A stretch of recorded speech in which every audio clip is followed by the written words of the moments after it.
Olá, turma, tudo bem? Vamos ao nosso módulo 2 para a gente ver um pouco da agroecologia no campo, no meio rural. Quando a gente pensa nas soluções para o campo, a gente precisa considerar o sistema de produção vigente aqui no nosso território.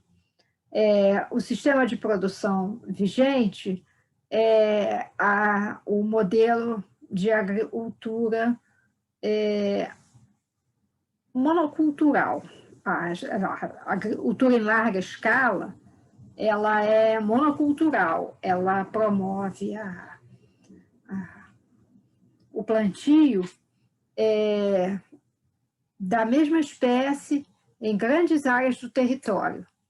Então, essa questão da agricultura, ela é bastante preocupante, porque a monocultura, ela prejudica muito o solo, né? Ela exaure os recursos naturais daquele solo, e para ela se manter, ela precisa muito de puxar muita água, puxar muito recurso. Então, esse é uma técnica que tem sido usada largamente e a gente fica preocupado com ela. Então, vamos ver hoje a agricultura no campo.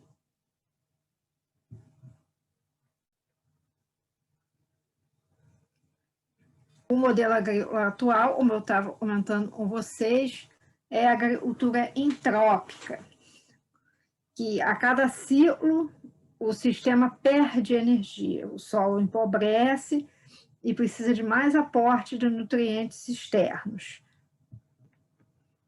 Então, a pecuária, o Brasil usa muito da pecuária extensiva, poucos animais por território. Então, largos territórios sem árvores, né? Muitos acreditam e não deve ter nenhuma árvore, o boi fica preguiçoso. Tem algumas conversas nesse sentido, né? E então esse modelo de pecuária, a gente tem a cada ciclo de produção uma perda. Então, esse é o modelo agrícola vigente aí no nosso país. Um exemplo que a gente tem também no território do Espírito Santo são as grandes terras do domínio do eucalipto, o domínio monocultural do eucalipto. Então, quando a gente para pensar nesse modelo tradicional de agricultura, a gente vê esses modelos, eles fracassaram, tanto ambiental como socialmente, em vários lugares, e são extremamente degradantes. Imagina se acontecer alguma praga ali, igual aconteceu a vassoura de bruxa lá na Bahia. Aí você tem um abandono da cultura, a empresa vai embora, e acontece com as pessoas, fica uma total miséria. Então, é um modelo e não pensa no conjunto, né? Nem no ambiente, nem nas pessoas. É um modelo que visa um lucro para poucos, um lucro rápido.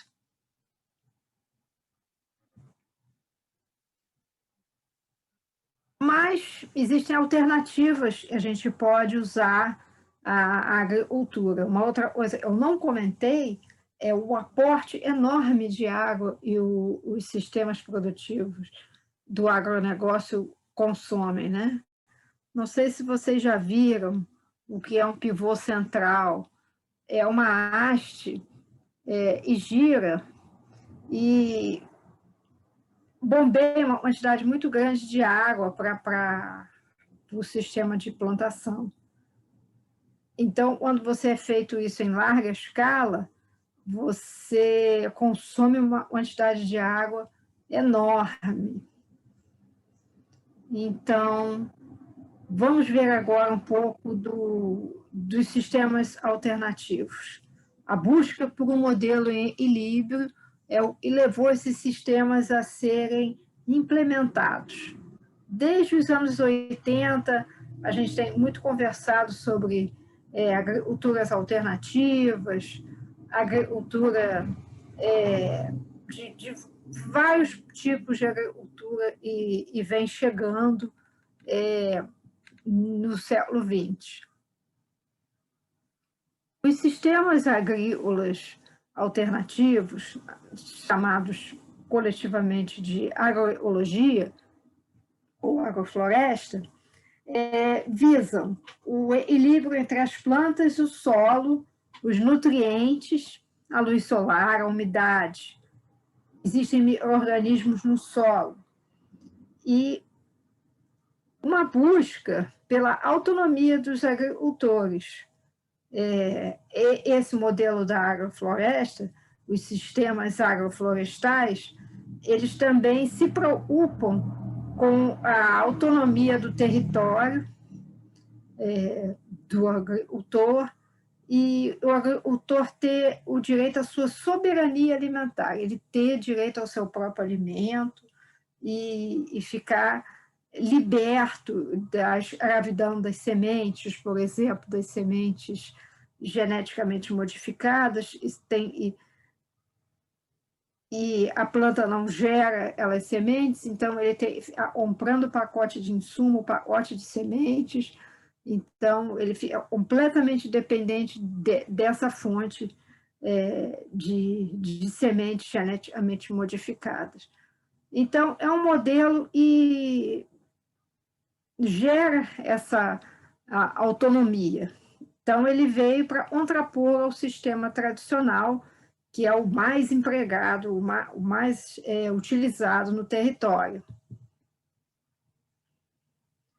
Então, a outra questão também é a abordagem e garante a própria nutrição da família do agricultor e a venda da produção. Então, eles conseguem uma renda e conseguem manter a vida em função da agricultura. Num sistema equilibrado, a gente fica também menos suscetível a pragas e a doenças. Os sistemas agroflorestais, eles têm essa... Assim eles atingem uma maturidade, eles conseguem ter esse equilíbrio. Nós vimos há pouco a pecuária extensiva. Então, num modelo agrícola alternativo, você consegue fazer um consórcio de pecuária, uma agricultura no sistema agro-silvopastoril. Então, você precisa de uma área menor para os animais, tem mais animais no território menor, então a pressão sobre o ambiente natural e esses animais exercem, ela é reduzida.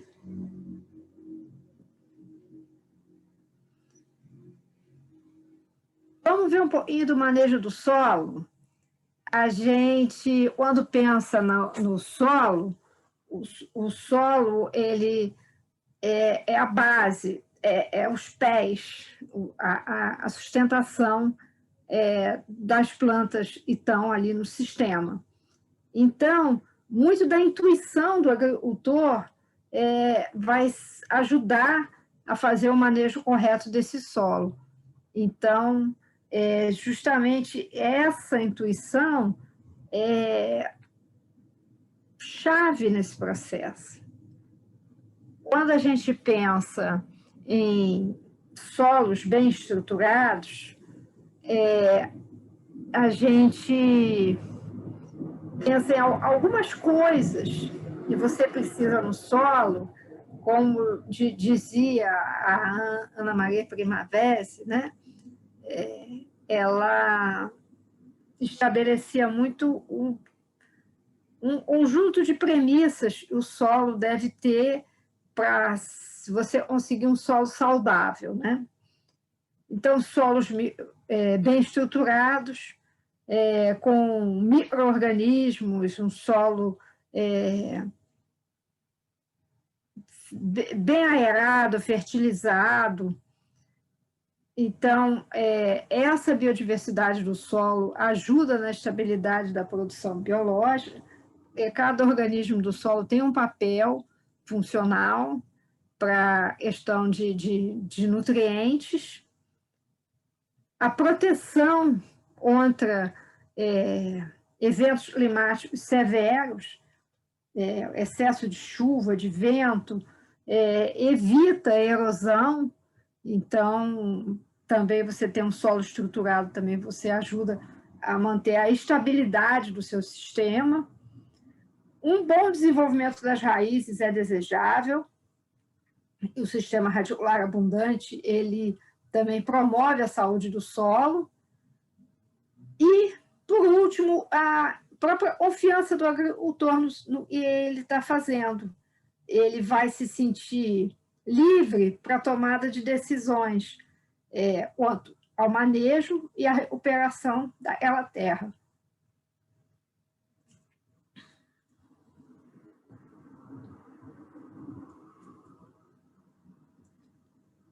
Então, agora a gente vai ver um pequeno vídeo para a gente entender um pouquinho dessas relações.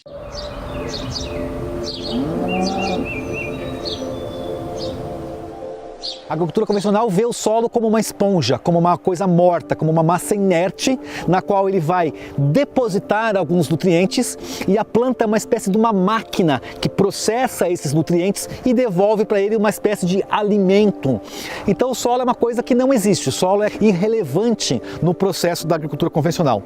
Essa agricultura convencional está condenada, ela já está em fase terminal, porque ela é baseada em petróleo. Essas coisas que o homem coloca no solo, que são os adubos químicos, são todos produzidos a partir de petróleo. Com a crise do petróleo, essa agricultura também, esse modelo de agricultura também vai aprofundar o seu declínio.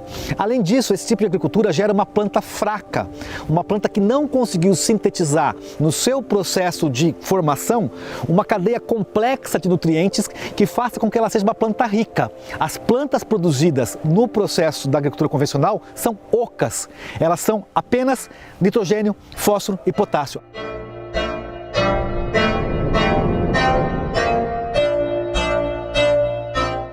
E elas são muito frágeis a ataque de insetos e de outros animais. Quando eu olho para o meu próprio umbigo, eu vejo competição, ou eu ou você. Mas quando eu mudo meu olhar e eu começo a olhar para o ecossistema, eu percebo que o leão, quando come a gazela, os dois estão colaborando para que aquele ecossistema chamado savana aumente em complexidade e em vida. Quando um gafanhoto olha um milharal e ele dizima o milharal, o que ele está fazendo? Ele olhou aquela planta doente, aquela planta mal formada, e disse: essa planta está atrapalhando esse ecossistema, eu vou retirá-la daqui. Então ele vai lá e arranca o milharal. Quando ele vê uma planta saudável em relação ecológica com o seu meio ambiente, ele não vai comê-la. O problema não é o grilo, o problema somos nós que não sabemos plantar. O maior problema do agronegócio é essa ideia de que agronegócio não produz comida, agronegócio produz dinheiro. Se preservar o meio ambiente ou produzir um alimento saudável desse dinheiro, eles fariam isso. A galera do agronegócio não tem nenhuma ideologia. A única ideologia que eles têm é o lucro. Se eles precisarem matar 5 milhões de brasileiros com doenças terríveis provocadas por veneno, qual o problema?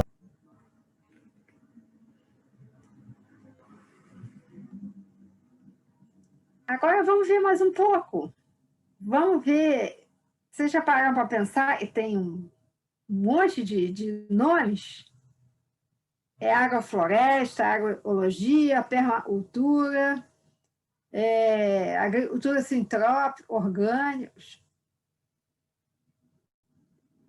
Há um mundo de nomes, né? E que isso tudo significa? Então, vamos primeiro pensar na agrofloresta, os sistemas agroflorestais.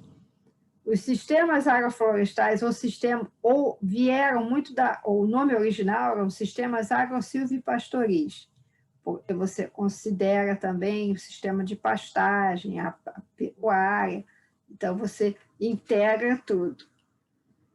Então, as espécies lenhosas são cultivadas em consórcio com outras espécies herbáceas, espécies de crescimento rápido. Todas são plantadas juntas e surge essa ideia justamente para a possibilidade de você, junto, você ter uma proteção maior do sistema de combate a pragas.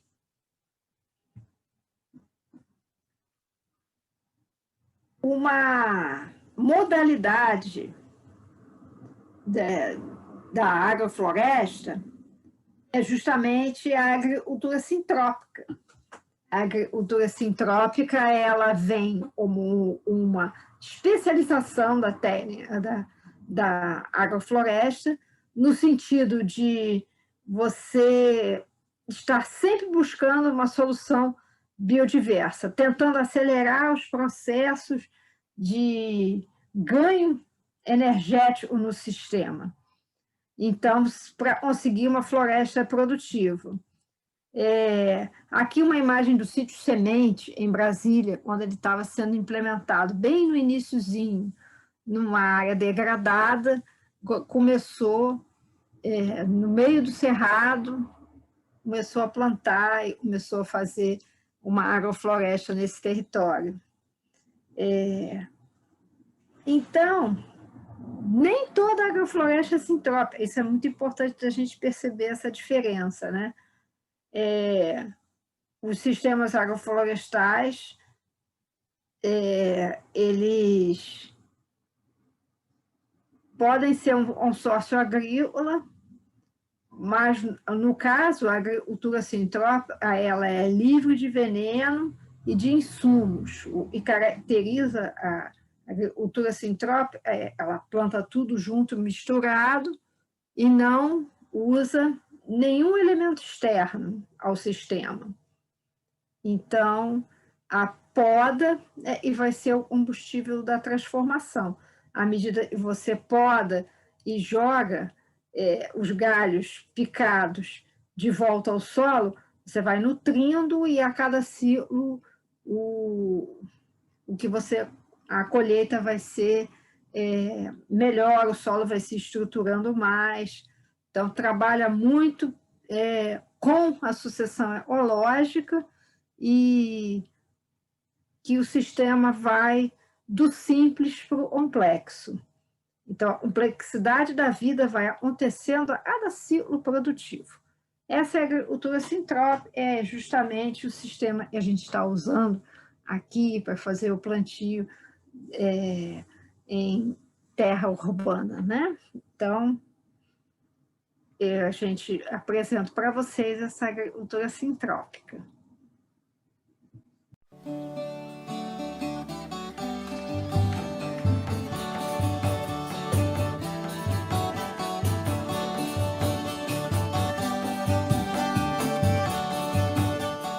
A agrofloresta, como nós trabalhamos na agricultura sintrópica, é uma forma de você associar espécies muito diferentes, de ciclos de vida diferentes, de tempos de colheita diferentes, numa mesma área. Isso começa desde a hortaliça, que se colhe como rabanete, que se colhe com 30 dias, 35 dias, até um mogno, que eu vou aproveitar a madeira dele com 25 anos. Então essa associação é que a gente chama de agrofloresta bem diversa, ou de floresta biodiversa, ou no caso, para colocar todo o sistema, simplificando e diferenciando ele de outros, nós estamos chamando de agricultura sintrópica.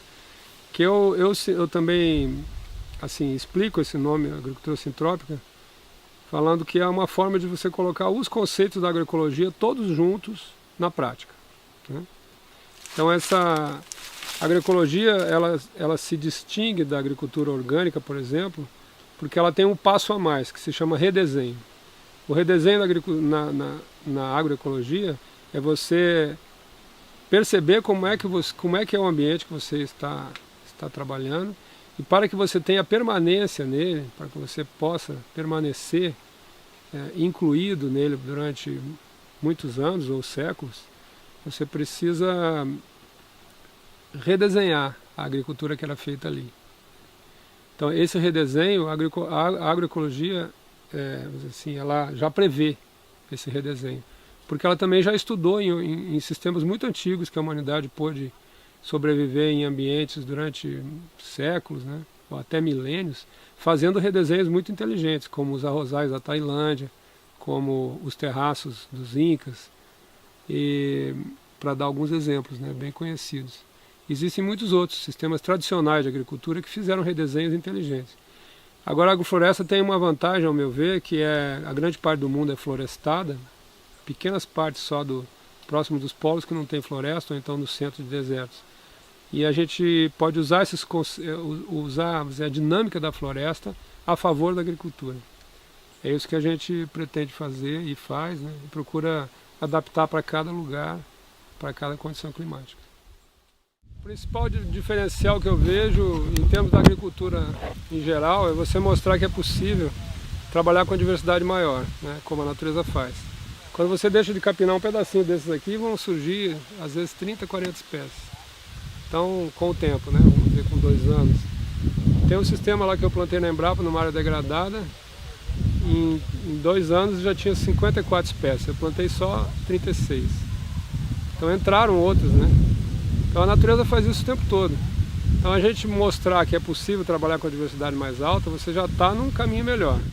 Esse ambiente com cacau encerrado. Quando o João me disse que estava plantando cacau, eu sei que ele é corajoso, né? Mas eu falei, vamos ver, né, o que dá aí. A agrofloresta para recompor o ambiente, para restaurar áreas degradadas, né? Isso eu mostrei na Embrapa com aquele sistema que eu plantei em 99, mas assim é mais rápido. Lá hoje, você não viu, né? Lá hoje tem uma florestinha. Tem uma florestinha, o pessoal considera uma matinha, né? Mas era uma área degradada quando eu comecei. Isso aqui mostra que a mudança que houve no ambiente é uma coisa realmente significativa. E aqui são 3 anos de manejo, quer dizer, você conseguir toda essa mudança no ambiente só com 3 anos é uma coisa que merece ser vista com mais cuidado.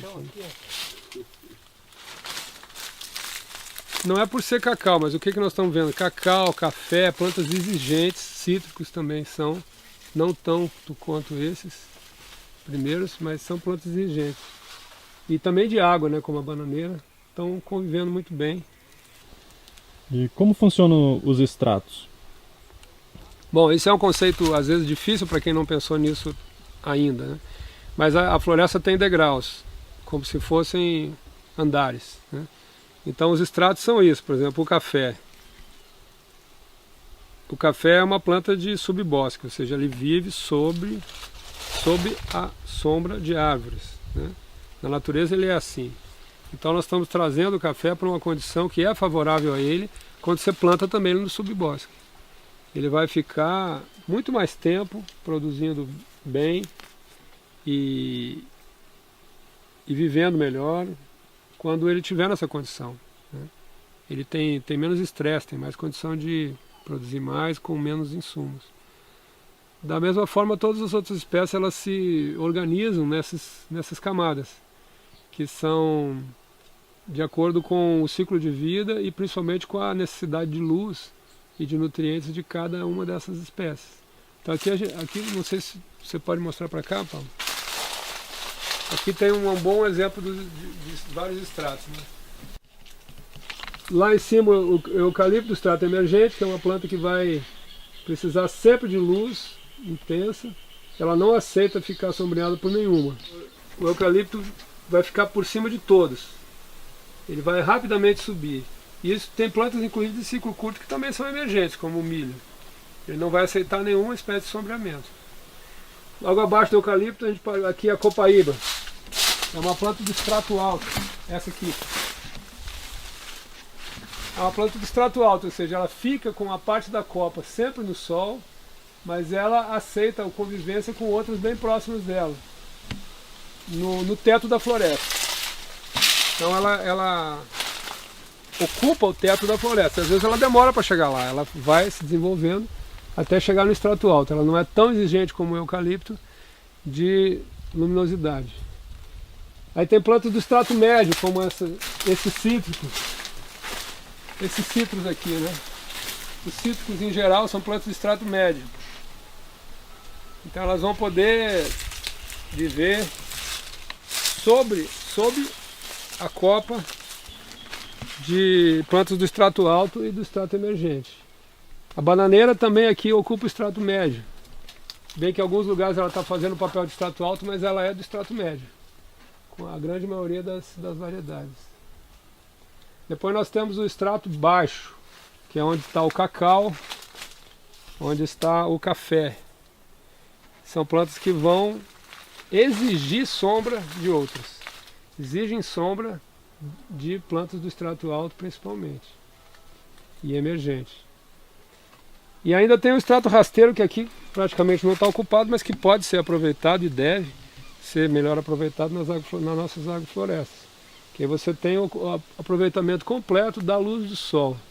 Que o único limitante que a gente tem para produzir na Terra é a luz do solar. E a luz solar, com 1% da luz solar, todos os processos bioquímicos da vida acontecem, né? Então a gente tem uma grande quantidade de luz solar ainda não aproveitada, que uma parte é refletida e volta quando o solo está muito mal coberto, a cobertura do solo está muito inadequada, né, com desertos, por exemplo. Grande parte dessa luz solar é perdida de volta para a atmosfera e uma parte para o espaço. Grande parte se transforma em calor e a gente não aproveita nos ciclos vitais. Se você tem toda essa estratificação, esse cuidado de usar a espécie de vários estratos, você está aproveitando muito melhor um insumo que é a nossa grande riqueza, né? E também aproveita melhor a água, porque quando um sistema está bem estratificado, a água também vai ser melhor aproveitada. Porque além de eu ter esse cuidado com a estratificação, eu vou ter cuidado com a cobertura do solo, né? Mostra aqui. O solo sempre coberto por matéria orgânica é fundamental para você ter uma atividade biológica. Sempre, olha aqui os bichinhos que estavam vivendo debaixo desse tronco da bananeira, que já está bem seco, mas mesmo assim ainda ele serve para abrigar a fauna. Isso aqui é macrofauna do solo, são animais visíveis ao olho nu. Eles estão trabalhando mesmo nessa hora, perto do meio-dia. Tem uma diferença enorme em relação ao solo que estiver completamente descoberto lá fora, que pode estar agora, numa hora dessas, com mais de 70 graus, onde nenhuma vida já é possível, não é mais possível. Então essa estratificação ela tem um efeito cascata, vamos dizer assim, né? Quanto mais tempo passa, melhor os efeitos dela, que é o que a floresta faz. Uma floresta ela não estraga os lugares como a agricultura nossa em grande parte faz. Ela melhora os lugares, ela melhora o microclima, melhora ele distribui melhor as chuvas, ela faz com que o ar não seja tão seco como no caso do cerrado. Ele tem uma umidade mais favorável. Você vai ter condição de um número muito maior de espécies poder viver naquele lugar, e principalmente espécies que produzem madeira, que vão ser as principais melhoradoras de solo.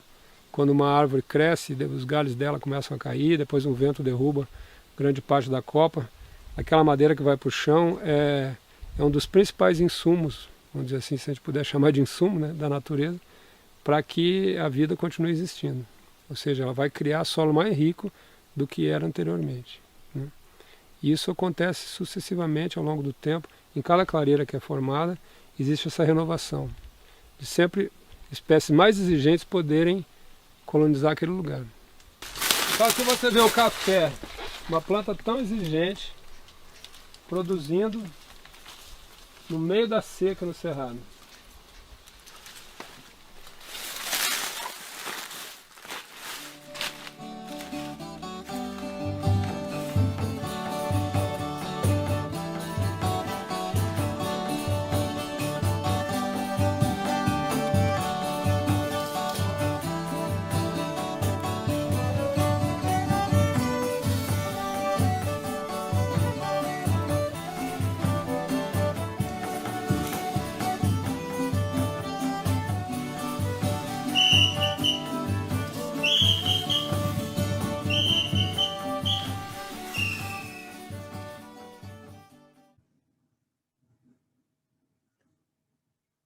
Então, a gente tem também a permacultura, como sendo um modelo também, e trabalha muito o desenho da estrutura dos ambientes sustentáveis.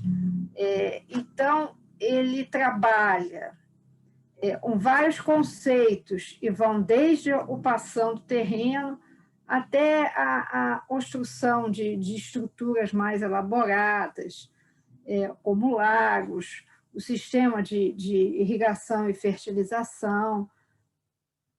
Então, a permacultura ela tem algumas semelhanças com a agricultura sintrópica.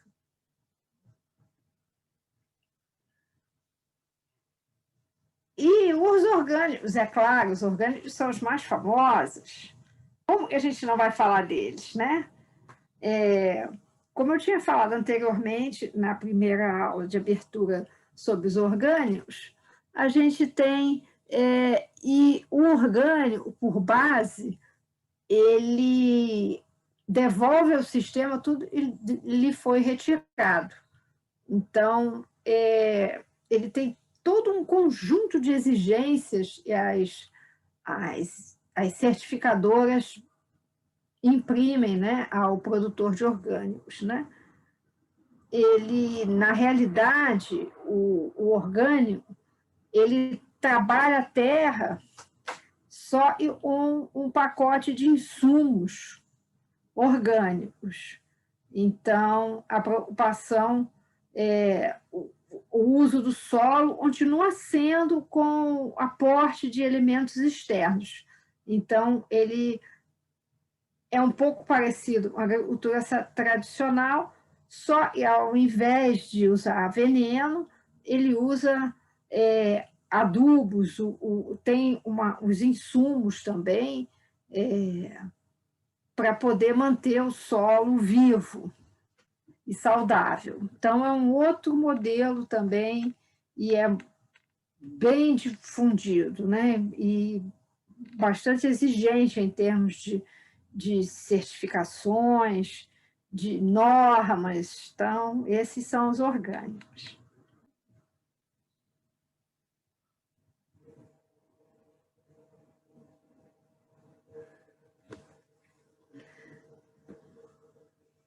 Muito bem, vamos lá, vamos voltando agora. Agora eu queria trazer para vocês um pouco da agrofloresta, conservação e sociedade. A gente pensar nas diferentes culturas quando a gente fala da agrofloresta.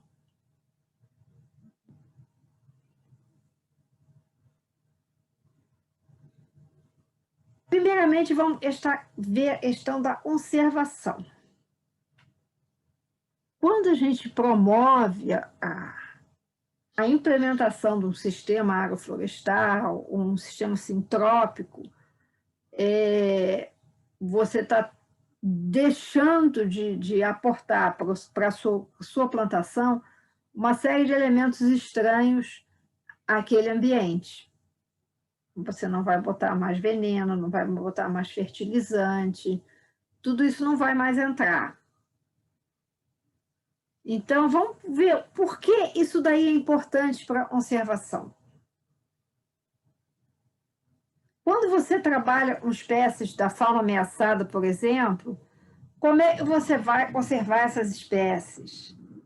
Se elas não tiverem mais ambiente, elas só vão poder ser conservadas em conservação in situ, conservação em zoológicos, em parques, em áreas fechadas. Então, você não consegue conservar uma espécie sem conservar seu ambiente. Senão, ela simplesmente vai ser... Se ela não tiver ambiente, ela vai ser levada pelo cardume, como está aí na imagem.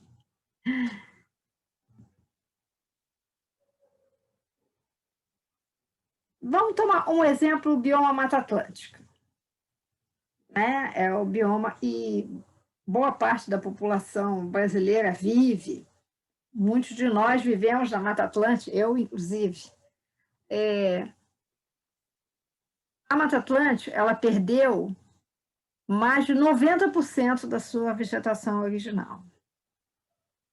E, por outro lado, mais de 60% da população humana que ocupa o território brasileiro vive dentro do território do bioma Mata Atlântica.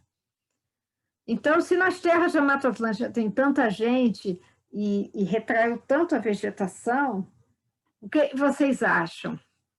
A gente perdeu 90% dessa biodiversidade e a gente tinha na Mata Atlântica ou não? Na realidade, nós não perdemos.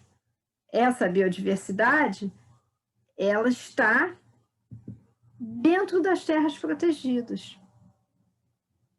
Então, dentro dos territórios das unidades de conservação, das RPPNs, das áreas extrativistas, nós temos essa biodiversidade. Ninguém quer morrer. Ninguém. A gente está vendo agora, ninguém quer. Então, os bichinhos, as plantas também, vão tentar dar um jeito de arranjar um lugarzinho para elas poderem manter suas vidas. Então, onde são esses lugarzinhos? São nos oásis, nos lugares onde tem os ambientes naturais.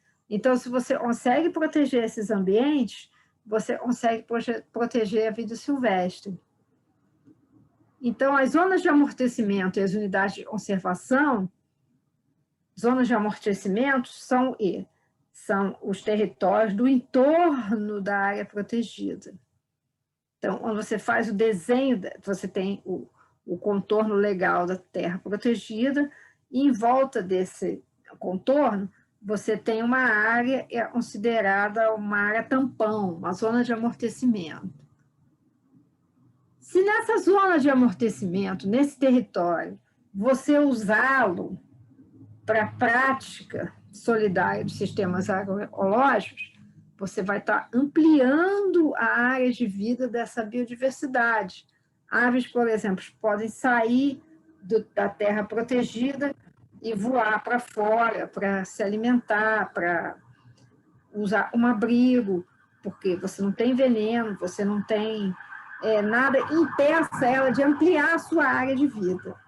E, ao mesmo tempo, você evita os efeitos danosos, e são problemas que tem nos territórios a conservar, que é a questão do efeito de borda, alguns problemas envolvem, inclusive, ela pode servir também, essa área plantada próxima à terra protegida, como um corredor ecológico, um corredor de fauna, de passagem de animais para poder aumentar a sua área de vida.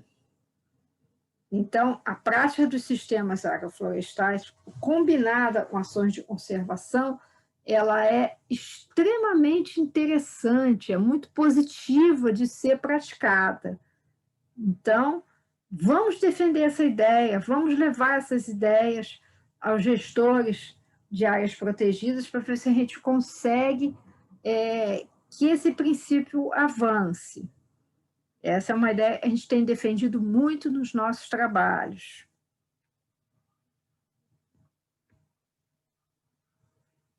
Então, se você tem o território protegido e o entorno com uma prática agrícola ambientalmente amigável, você vai substituir os conflitos entre a área protegida e os vizinhos do entorno, os sítios, pela cooperação. Vai aumentar os polinizadores para estar plantando em volta da área protegida, vai aumentar as sementes, a biodiversidade, o solo de boa qualidade também vai permear para essas áreas de entorno. Porque o que acontece hoje em muitos territórios, a gente tem o vizinho, tem horror à unidade, porque a unidade é uma caixinha fechada, ninguém entra lá, ninguém pode ter acesso, Então, se você cooperar com o seu vizinho, tiver um diálogo, tanto a área protegida como a população do entorno vão se beneficiar dessa relação. Se você tiver uma agricultura ambientalmente amigável no entorno dessa área protegida. Essa cooperação é extremamente saudável para o meio ambiente e para as pessoas. E vão ter um ambiente com mais solo melhor, mais água, mais animais, alimentos com mais qualidade também no sistema produtivo. Então, é um sistema ganha-ganha. Se a gente utilizar as UCs como se fosse um farol e pudesse iluminar toda a sua volta e atividades produtivas aconteçam de forma sustentável em todo o seu território de entorno.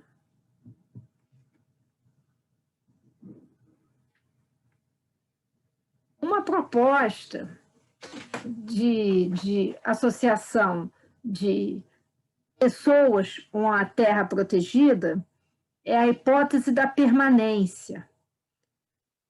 Como a gente tem caiçaras da Mata Atlântica vivendo dentro das terras protegidas.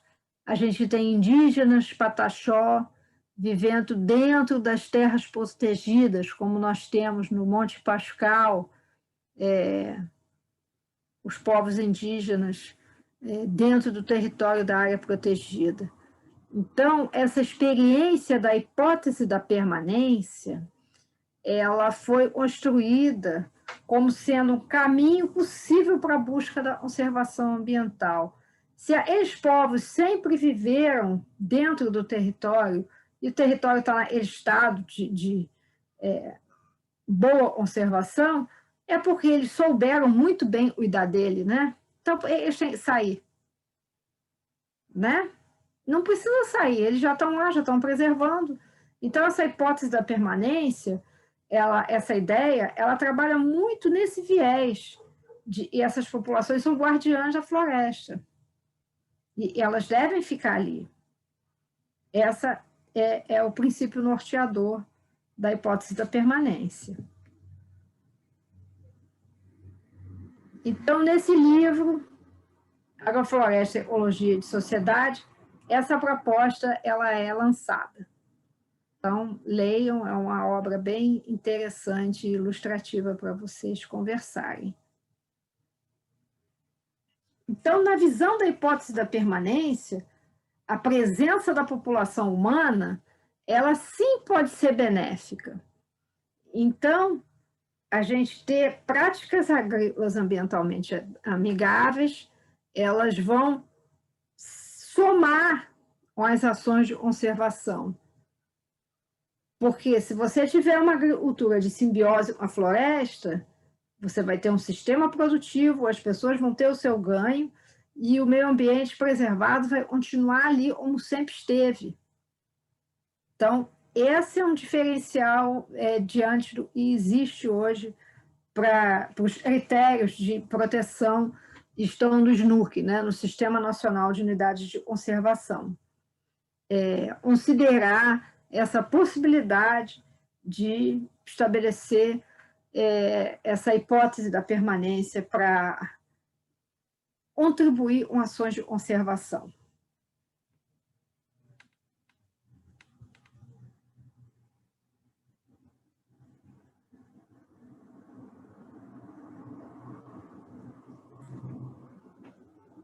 Quando a gente pensa na hipótese da permanência, a gente está pensando também na abundância dos produtos do plantio e também na qualidade de vida que essas pessoas alcançaram por ficar nessas terras protegidas.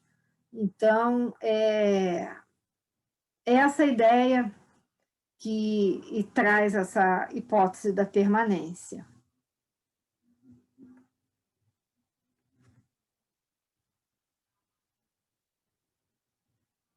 Uma outra experiência também é interessante da gente comentar, e agora nós tivemos, nos últimos 15 anos, um aumento das universidades em vários pontos afastados de grandes centros.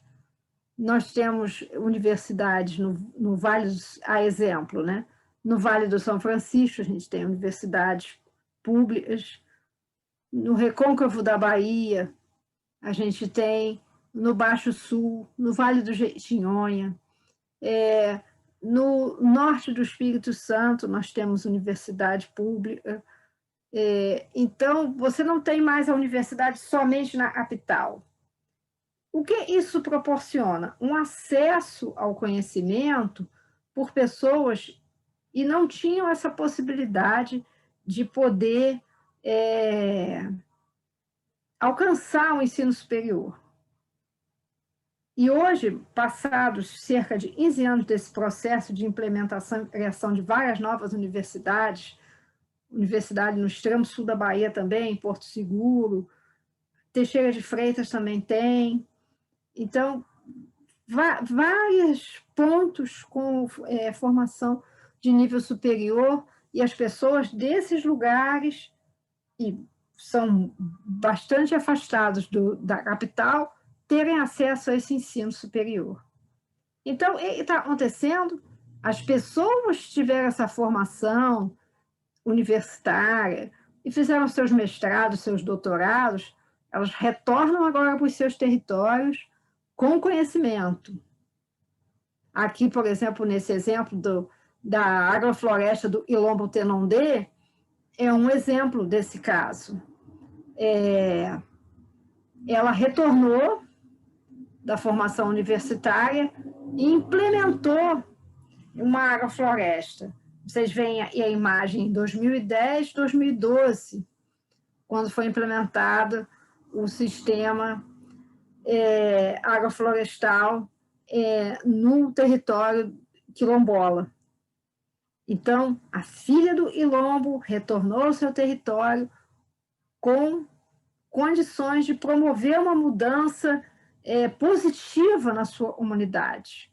Esse processo de volta dos filhos da terra pode proporcionar várias coisas boas para quem vive no território.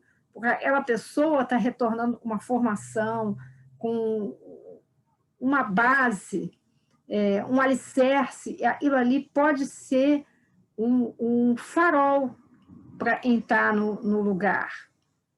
Então, você fortalece, melhora as condições. Então, também contribuindo para o sucesso da conservação biológica.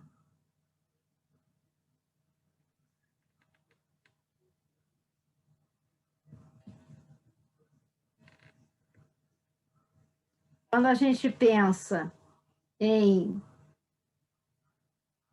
economia solidária, a gente pode considerar algumas coisas interessantes. A prática agroflorestal, ela pode promover a autonomia dos povos e o uso da sociobiodiversidade da melhor forma. Então, essa é uma rede que tende a crescer e está se formando. E os territórios tradicionais e o seu direito ao saber, de ter o acesso à informação, a poder fazer a diferença e ter a sua autonomia, não ficar dependendo do turista e vai para lá, dependendo de ser empregado de pousada e outras coisas que a gente sabe acontecem nos territórios dos povos da Mata Atlântica.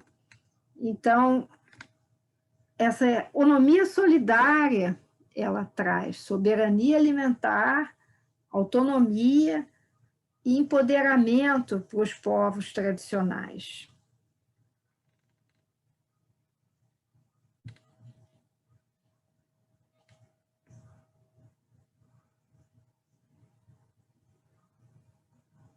Agora vamos dar um fechamento. Quando a gente pensa em povos tradicionais, a gente pensa em diversidade, em pluralidade. Então, eu trouxe aí uma história dos Pataxó, que a gente viveu um tempo próximo do território Pataxó, conviveu com eles, foi extremamente prazeroso. Então, fica aqui uma pequena homenagem a esse povo guerreiro, que a gente teve esse orgulho de ter convivido. Nossa gente vivia feliz, tinha muita caça, muito peixe, tinha muita fruta, nunca faltava terra boa. Os índios sempre moraram nessa terra. Foi o índio que morou primeiro nessa terra. Então, essas frases são do povo Pataxó. Estão publicadas no livro. Aqui, uma homenagem à nossa Zabelê, pajé da aldeia Tibá, em Cumuruxatiba, no sul da Bahia.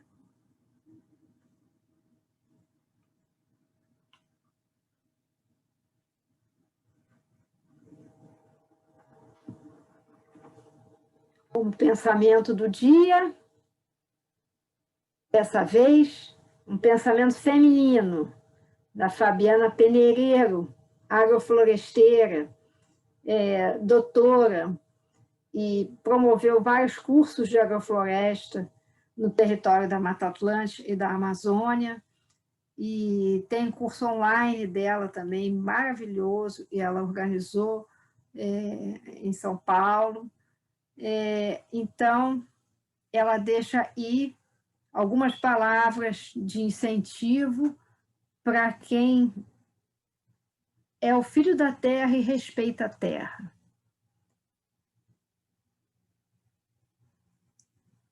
Esses são dizeres que ela fez no trabalho dela de finalização de doutorado. Eu fiz uma adaptação aí para vocês, para compartilhar. E para fechar, material suplementar desse módulo 2, nós temos o vídeo, Vida em Sintropia, o filme Amazônia e Sociedade Anônima, e retrata a luta dos povos Munducuru para fazer a autodemarcação do seu território. Na ausência do poder público, demarcar as suas terras, eles mesmos demarcaram. Então, o filme retrata as manifestações e o movimento e esse povo lá do Tapajós fez para a demarcação. Ele foi exibido na Mostra de Cinema Ambiental, Mostra Ecofalante, e costuma acontecer em junho. O ano passado esse filme foi exibido. E também deixo com vocês o livro do agrofloresteiro, Ernest Gott, Agricultura Sintrópica, segundo Ernest Gott. O livro não é dele, mas é baseado nos seus depoimentos. Eu vou deixar um material suplementar também, Agricultura Sintrópica na Mata Atlântica. E é uma apostila com anotações do curso que o Ernest oferece. Gente, é isso, terminamos nosso módulo 2.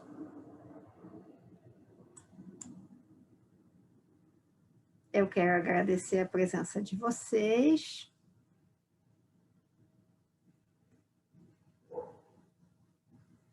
e nos encontramos no próximo módulo. Tá bom? Até breve, gente. Tchau.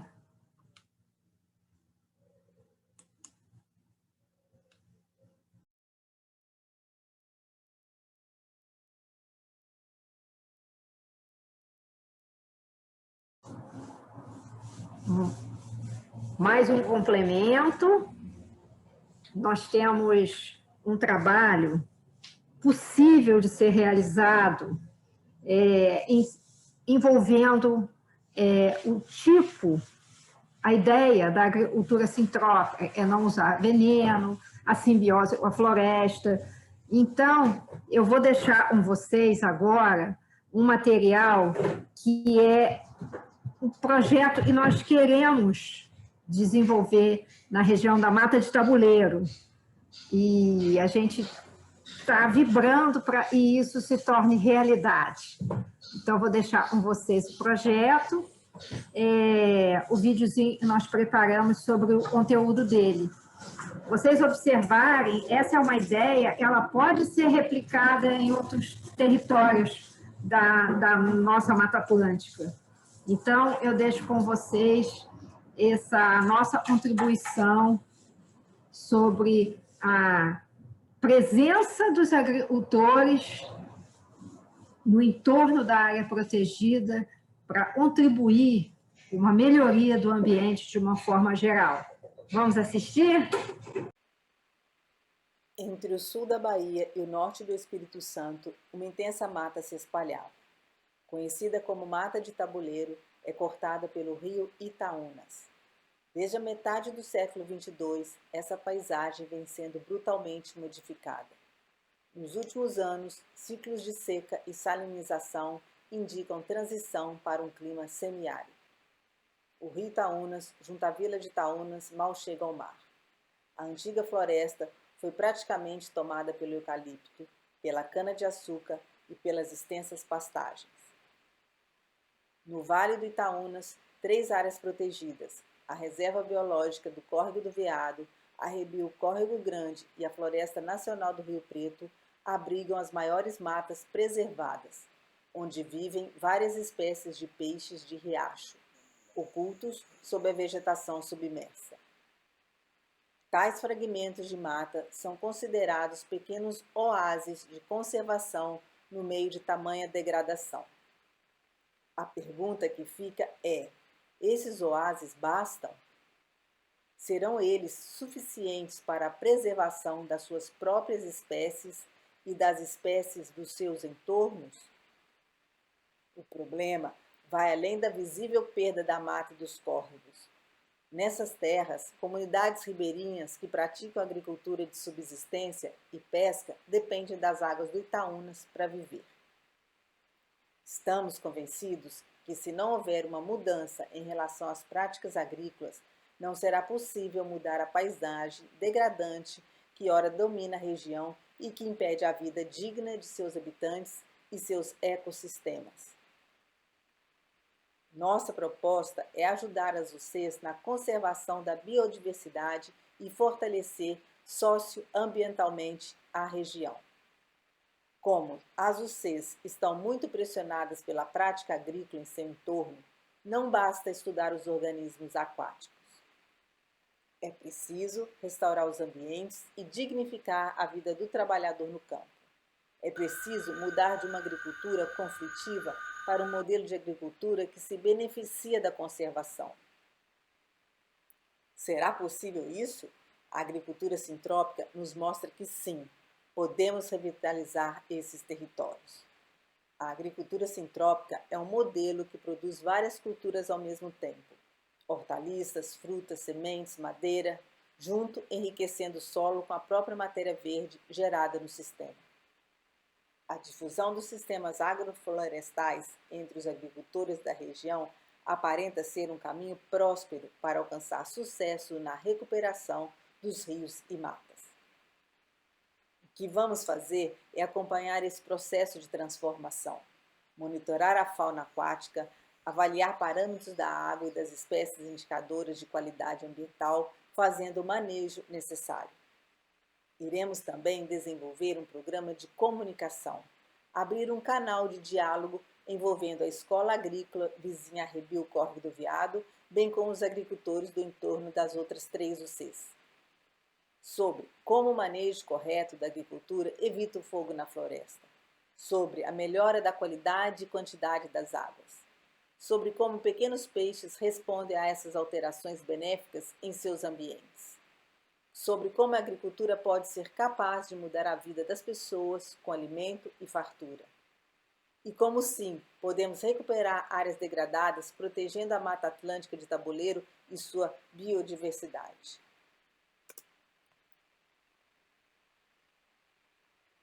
De novo, mais uma observação para vocês. A gente está chegando no final desse módulo e eu queria chamar a atenção do material suplementar que vai ficar disponível para vocês referente a esse conteúdo. Eu deixei um videozinho, eu gravei com um grupo de amigos lá no Córrego, e é o projeto que a gente faz de recuperação da mata ciliar de um riacho, e é o módulo de amanhã. Então, eu deixei a parte a conversa sobre a água doce, para vocês verem o ambiente natural, como material suplementar desse módulo. Assistam. É um conteúdo bem bacana sobre riacho. Nós temos também mais uma observação, que é sobre a questão das literaturas que existem disponíveis sobre a agricultura sintrópica. Quando a gente começou a movimentar isso, buscar esse conteúdo há 10 anos atrás, a gente estava trabalhando na Arrebio Córrego Grande, fazendo esse trabalho, e nós pensamos que seria uma solução possível, né, para o norte do Espírito Santo. E quando você visita as reservas do norte do Espírito Santo, os problemas que algumas reservas têm, como a Arrebio Córrego do Veado, de disponibilidade de água, são coisas assim de cortar o coração. A água fica... As nascentes estão fora da reserva, então o gestor da unidade tem que pedir ao fazendeiro para abrir as comportas para poder entrar água dentro da reserva. Eu vi os peixinhos dentro de pocinho, o rio se tornou temporário, né? A montante tem um lago de barragem. Por isso a gente resolveu começar a pensar na sintrópica. Essa visão do Córrego Grande foi muito, muito sentida para nós. Então, tinha muito pouca literatura, mas temos bastante agora. Então, eu vou deixar algumas coisas aí para vocês, e vocês querendo outras, a gente tem na página do nosso projeto, a gente tem uma biblioteca, e vocês podem acessar, e eu vou deixar disponível para vocês o link da biblioteca. Tá bom? Mais uma coisa, eu vou deixar também um material suplementar, alguma coisa sobre os objetivos do desenvolvimento sustentável, e a agrofloresta beneficia as ODS, tá? Então, essa transversalidade também, em relação à conservação, é muito relevante da gente trabalhar. Então, gente, vamos lá, né? Até mais!